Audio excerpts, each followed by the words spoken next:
For more latest videos and updates, please subscribe our channel and hit the bell icon.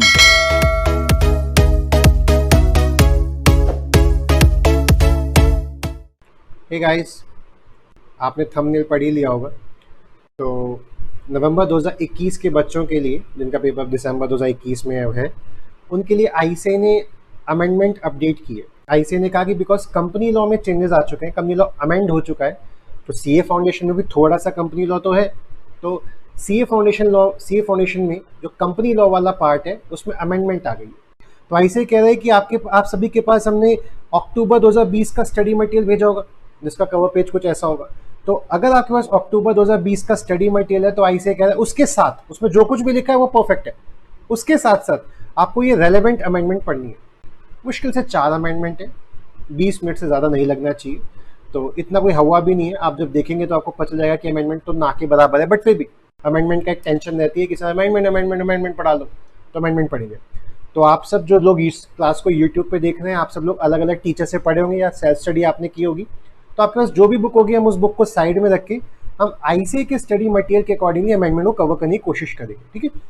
तो मुश्किल से 4 amendment है, एक small company में, एक ओपीसी में, एक सेक्शन 8 कंपनी में। उन अमेंडमेंट्स को जल्दी से खत्म करेंगे और कुछ बातों को रिकॉल करने की कोशिश करेंगे। तो पहली अमेंडमेंट जो है वो है ओपीसी में। ओपीसी जिसके बारे में फुल डिस्क्रिप्शन सेक्शन नंबर 3 में देखने को मिलता है। तो ओपीसी के बारे में हम जैसे ओपीसी वर्ड सुनते हैं तो आईसीए का स्टडी मटेरियल का पेज नंबर 5.10 यानी इस बुक का पेज नंबर 5.10 आपको ओपन करना है, जिसमें पहले ये लिखा होगा, यानी अक्टूबर 2020 का जो स्टडी मटेरियल है उसमें ये बात लिखी होगी और उसमें ये न्यू प्रोविजंस आ गए, यानी this is the part of amendment. तो 1/4/2021 से ये नया प्रोविजन ऐड हो गया, यानी आपको ये वाला पार्ट नहीं पढ़ना, ये पार्ट हम काट देंगे और हमें ये वाला पार्ट पढ़ना है ओपीसी में। तो ओपीसी जैसे मैं वर्ड यूज करता हूं तो ओपीसी का मतलब आप बोलते हो फुल फॉर्म 1% कंपनी मतलब यहाँ पे मिनिमम मेंबर भी एक है और यहाँ पे मैक्सिमम मेंबर भी एक है। मिनिमम मेंबर भी एक है और यहाँ पे मैक्सिमम मेंबर भी एक है, ठीक है। अगर मैं ओपीसी की बात करूं तो ओपीसी अगर मैंने कंपनी खोली ना तो हम सेक्शन 8 कंपनी का काम नहीं कर सकते। अगर हमने ओपीसी कंपनी खोली है तो हम नॉन बैंकिंग फाइनेंशियल इन्वेस्टमेंट का काम नहीं कर सकते। अगर मैं ओपीसी खोल रहा हूँ तो एमओए में एक मुझे नॉमिनी क्लॉज लिखना पड़ेगा कि भाई मैं अगर मर जाता हूँ या मैं अगर अनसाउंड हो जाता हूँ तो ये इंसान मेरे बिहाफ पे एज अ मेंबर रिएक्ट करेगा, एज अ मेंबर डील करेगा। तो जिसको मैं नॉमिनी नियुक्त करता हूँ उससे पहले प्रायर कंसेंट लेनी पड़ती कि भाई तुम्हें नॉमिनी बना दूँ। मैं अपनी लाइफ में जब तक मैं जिंदा हूँ तब तक मैं कितनी बार भी नॉमिनी चेंज कर सकता हूँ। मैं अगर ओपीसी एक कंपनी का मैं मेंबर हूं तो मैं किसी और ओपीसी कंपनी का मेंबर नहीं हो सकता। अगर मैं इस ओपीसी का नॉमिनी हूं तो मैं किसी और ओपीसी कंपनी का नॉमिनी नहीं हो सकता। इसके अलावा जो बंदा नॉमिनी बनना चाहता है, मेंबर बनना चाहता है, वो इंडिया का सिटीजन होना चाहिए, रेसिडेंट होना चाहिए पिछले फाइनेंशियल ईयर में, यानी कि पिछले फाइनेंशियल में वो 182 दिन रहता हो। हम इतनी सारी बात रिकॉल करते हैं। ओपीसी को हम प्राइवेट कंपनी में कन्वर्ट करना चाहते हैं तो ये रूल लगेगा, पब्लिक कंपनी में कन्वर्ट करना चाहते हैं तो आप वॉलंटरली नहीं कर सकते। पिछले 2 फाइनेंशियल ईयर में आपका ये सब कुछ, इतना कैपिटल, इतनी टर्नओवर होनी चाहिए। अगर आपने ओपीसी के किसी भी रूल का, किसी प्रोविजन का उल्लंघन किया तो आपको ये पनिशमेंट देनी पड़ेगी, ये पेनल्टीज देनी पड़ेगी।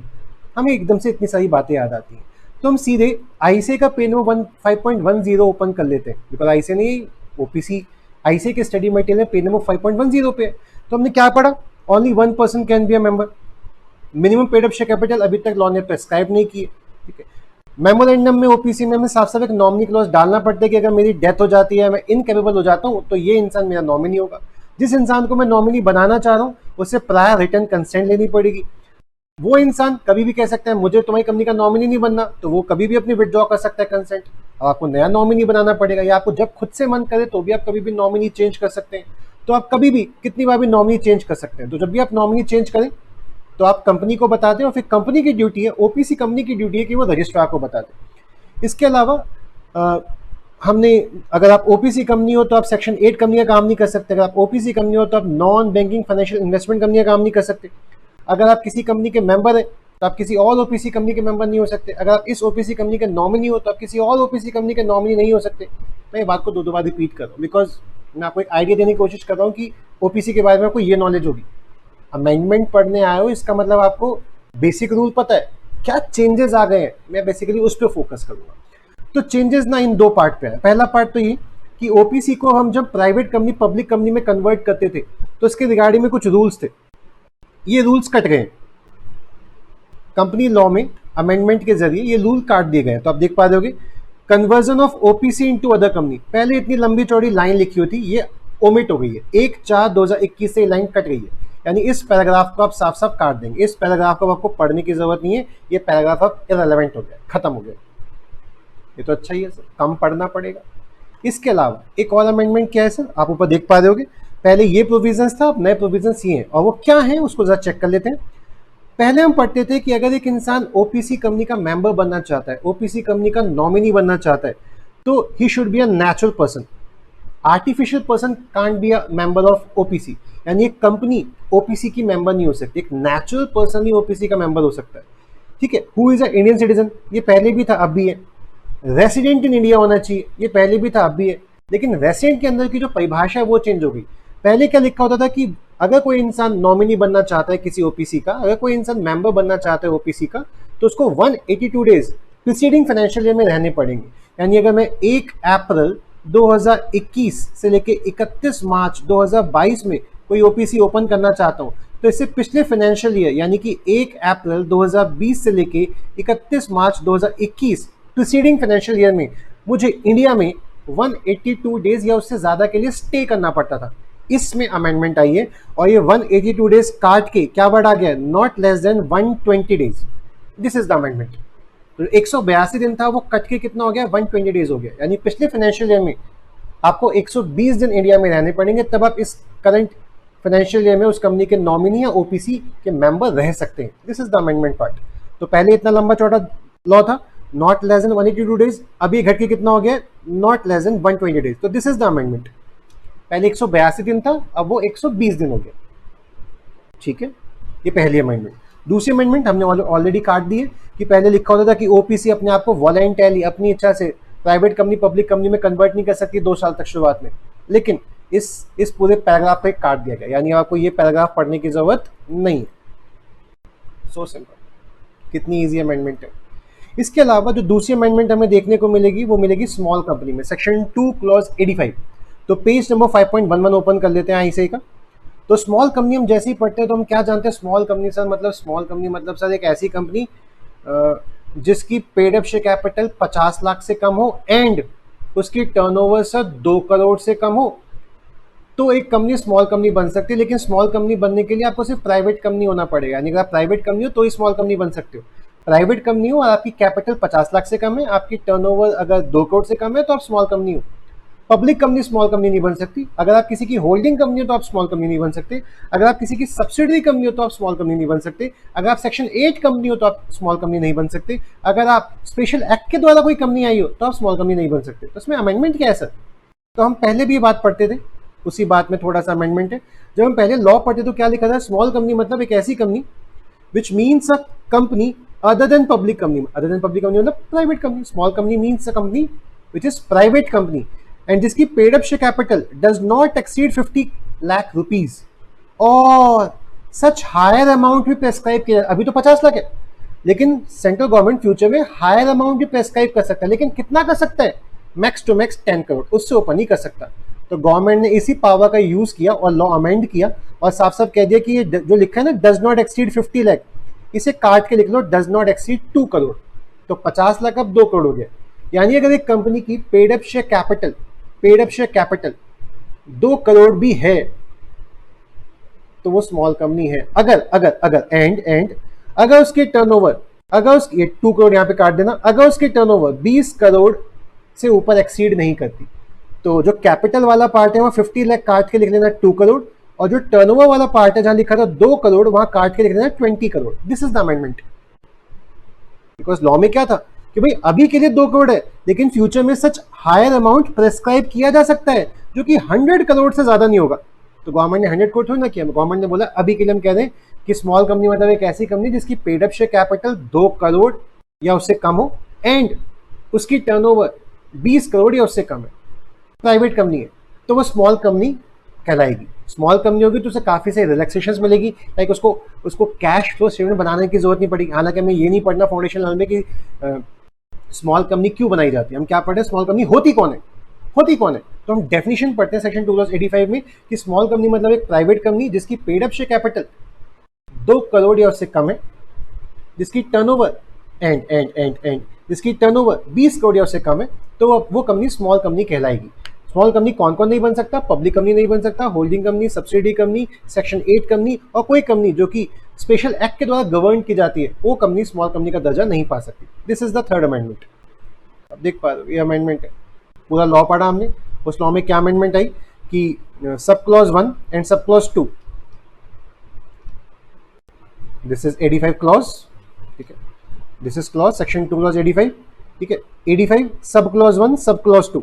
तो सब क्लॉज 1 सब क्लॉज 2 में क्या अमेंडमेंट आई है of section 85, sorry section 2, paid up capital कितनी हो गई? Does not exceed 2 crore and turnover 20 crore. ये अमेंडमेंट आ गई कि पेड अप शेयर कैपिटल अब 2 करोड़ हो गई है एंड टर्नओवर की जगह 20 करोड़ हो गया। This is the amendment part. This amendment is irrelevant. ये फाउंडेशन लेवल पे कोई एक्स्ट्रा कोई बड़ा लेवल का लॉ नहीं है, बस यहाँ पे ये चीज़ की बात बताई पैन पार्टी। लिस्टेड कंपनी कौन सी है सर? जो स्टॉक एक्सचेंज में लिस्टेड हो, जो सेंसेक्स में या निफ्टी में लिस्टेड है, मतलब जो सेंसेक्स में, मतलब जो स्टॉक एक्सचेंज में लिस्टेड है, वो क्या है? वो लिस्टेड कंपनी है। तो पहले भी यही था, अभी भी यही है, बस उसने ये बात अमेंड कर दी है, एग्जाम के लिए इतना रेलेवेंट नहीं है। उसने बोला प्रोवाइडेड दैट, कंडीशन लगा दी कि सच क्लास ऑफ कंपनी जो लिस्ट है या जो लिस्ट होने की कगार में है, वो एसबीआई से परमिशन लेने के बाद shall not be considered as listed company. अगर वो एसबीआई से परमिशन ले लेंगे तो, और लिस्टेड हैं वो ऑलरेडी, लेकिन एसबीआई से परमिशन लेके वो अपने आप को लिस्टेड कंपनी के दर्जे से हटवा सकते हैं। This is the amendment part, जो इतना रेलेवेंट टॉपिक नहीं है। इसके अलावा जो लास्ट अमेंडमेंट है जो हमें नवंबर 2021 के लिए पढ़नी है, that is section 8 and sub section 11। इसमें क्या अमेंडमेंट है? सेक्शन 8 सुनते में एक छोटी सी बात आती है। सेक्शन 8 कंपनी है, मतलब एक ऐसी कंपनी है जिसका ऑब्जेक्टिव है प्रमोट करना आर्ट को, एजुकेशन को, स्पोर्ट्स को, साइंस को, सोशल वेलफेयर को, प्रोटेक्शन ऑफ एनवायरनमेंट को, और अगर वो इन चीज़ों को प्रमोट करके कुछ रेवेन्यू कमा रही है, कुछ प्रॉफिट कमा रही है, तो वो जो प्रॉफिट कमाएगी वो प्रॉफिट कमा के इन्हीं चीज़ों को दोबारा प्रमोट करने में लगा देगी, प्लस जो प्रॉफिट कमाएगी वो शेयर होल्डर को एज ए डिविडेंड नहीं बांट सकती। सेक्शन 8 कंपनी का सर्टिफिकेट हमें सेंट्रल गवर्नमेंट से लेना पड़ता है। अगर हम प्राइवेट कंपनी थे और हम पब्लिक कंपनी थे और हम अपने को सेक्शन 8 कंपनी में कन्वर्ट कराना चाहते हैं, तो हमारे नाम के पीछे से limited word, private limited word हट जाएगा। लेकिन अगर हम कोई भी कॉन्ट्रवेंशन करते हैं, सेक्शन 8 की किसी बात का उल्लंघन करते हैं, सेंट्रल गवर्नमेंट ने हमसे कहा था कि आपको ये बातें फुलफिल करनी पड़ेंगी, तभी आपको हम सेक्शन 8 का सर्टिफिकेट देंगे, और हमने सेंट्रल गवर्नमेंट की उन बातों को फुलफिल नहीं किया, तो सेंट्रल गवर्नमेंट हमारे से वो सर्टिफिकेट छीन सकती थी और हम दोबारा से प्राइवेट कंपनी, पब्लिक कंपनी बन जाते। इसके अलावा सेंट्रल गवर्नमेंट को अगर हमें लगता कि हमने गलत पर्पज से वो सेक्शन 8 कंपनी का सर्टिफिकेट लिया था, तो ये भी कह सकते हैं कि तुम्हारी कंपनी को हम बेच देंगे, तुम्हारी कंपनी को हम एक ऐसी कंपनी के साथ अमलगमेट कर देंगे जो यही काम करती। हमने ये सब पढ़ा। हाँ, तो उसके सबसे एंड में जाके अगर हम क्लॉज को देखें, अगर मैं पेज नंबर 5.15 वो पेज ओपन करूं, सेक्शन 8 कंपनी का 5.15, ये रहा सेक्शन 8। तो इसका सब सेक्शन 11 था जो कि पेनल्टी और पनिशमेंट के बारे में बात करता था। वो कहता था कंपनी या कोई कंपनी का कोई भी डायरेक्टर या ऑफिसर ऑफ द कंपनी, जो कि हु इज इन डिफॉल्ट में जो ऑफिसर होगा, तो या तो कंपनी या कंपनी का डायरेक्टर या ऑफिसर इन डिफॉल्ट अगर कुछ गलत करता है, यानी सेक्शन 8 की बातों को फॉलो नहीं करता, तो उसको वो पेनल्टी लगा देंगे। तो इस पेनल्टी वाले प्रोविजंस में अमेंडमेंट आई है। तो पहले लॉ लिखा होता था कि अगर कंपनी कोई गलती करती है तो उसकी जो पेनल्टी है वो वैरी करेगी 10 लाख से लेके 1 करोड़ के बीच में। तो लॉ ने इस लैंग्वेज को चेंज किया है और क्या लिखा है कि कंपनी की जो पेनल्टी होगी वो क्या होगी? Shall not be less than 10 lakh but which may extend to 1 crore. यानी एक्चुअली कोई फर्क नहीं डाला, लैंग्वेज को चेंज किया बस। पहले क्या था? वैरी करेगी, किस किस के बीच में? 10 लाख से लेके 1 करोड़ के बीच में। अब क्या लैंग्वेज यूज कर दी कि मिनिमम पेनल्टी जो होगी वो 10 लाख होगी और मैक्स टू मैक्स जो पेनल्टी होगी वो कितनी होगी? 1 करोड़ होगी। किसके लिए? कंपनी के लिए। और जो कंपनी के डायरेक्टर हैं या जो every officer of the company who is in default है, उनकी क्या होगी? तो वहां भी ये लिखा था वेरी करेगी, उनको जेल होगी। तो जो जेल होने वाला पार्ट है, इम्प्रिजनमेंट वाला पार्ट है, ये तो कट गया। लॉ ने बोला अब डायरेक्टर को, ऑफिसर इन डिफॉल्ट को, अगर वो सेक्शन 8 कंपनी के रिगार्डिंग में कोई गलत काम करते हैं तो उनको जेल तो नहीं होगी, लेकिन यस पनिशमेंट होगी। तो ये वही जो लिखा था वेरी करेगी 25,000 से लेके 25 लाख तक, ये लाइन हटा के क्या लिख दिया? which shall not be less than 25,000 and which can max to max extended to 25 lakh। तो समरी कैसे? समरी ये पनिशमेंट के बारे में लॉ में अमेंडमेंट आई है। पहले जेल का प्रावधान था, इम्प्रिजनमेंट थी और पेनल्टी थी और दोनों था। अब इम्प्रिजनमेंट वाला पार्ट कट गया, सिर्फ पेनल्टी, मॉनिटरी पेनल्टी वाला पार्ट रह गया। तो और लैंग्वेज में चेंजेस है, क्या लैंग्वेज में चेंज है? पहले लिखा था वैरी करेगी कंपनी के लिए 10 लाख से 1 करोड़ और डायरेक्टर और ऑफिसर इन डिफॉल्ट के लिए 25,000 से 25 लाख, ठीक है, वैरी करेगी इसके बीच। अब लैंग्वेज क्या यूज की है? 25,000 से कम नहीं होगी डायरेक्टर के लिए, 25 लाख से ज्यादा नहीं होगी, और कंपनी के लिए 10 लाख से कम नहीं होगी और 10 करोड़ से और 1 करोड़ से ज्यादा नहीं होगी। बस ये अंतर है। तो पहले लैंग्वेज ये थी कि if a company makes any default in complying with any of the requirement laid down in section, तो कंपनी की पेनल्टी क्या थी? पहले वेरी करती थी, 10 लाख से लेके 1 करोड़ थी, और डायरेक्टर्स तुम्हारी कितनी थी?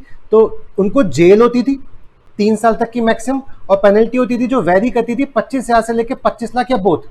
अब अमेंडमेंट क्या है? अमेंडमेंट यही है कि सर अगर कंपनी कोई भी डिफॉल्ट करती है तो उनकी जो मिनिमम पेनल्टी होगी, minimum penalty shall not be less than 10 lakh but which may extend to 1 crore. यानी पेनल्टी पहले भी 10 से 1 करोड़ थी, आज भी 10 से 1 करोड़ है।